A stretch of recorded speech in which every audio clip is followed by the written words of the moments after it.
Hello friends! Welcome to this channel. In this video, I will tell you and also show you how to read messages on Facebook Messenger without being seen.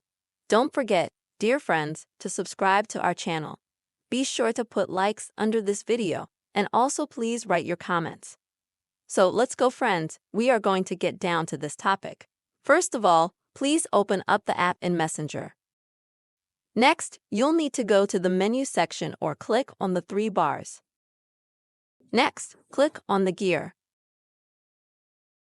Now in the settings to start with, go to active status, and you will need to turn it off.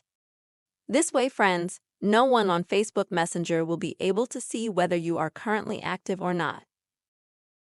Now go back, go to privacy and security, scroll down a little bit, and select Please Read Messages. And likewise, if you have this option enabled, please turn it off. With these actions, you friends can now read a Facebook Messenger message without being seen. This is how you can very easily read the application in Messenger without being afraid that someone will find out about it. Please don't forget, friends, to put your likes under the video, write comments, and also be sure to subscribe to this channel. See you soon.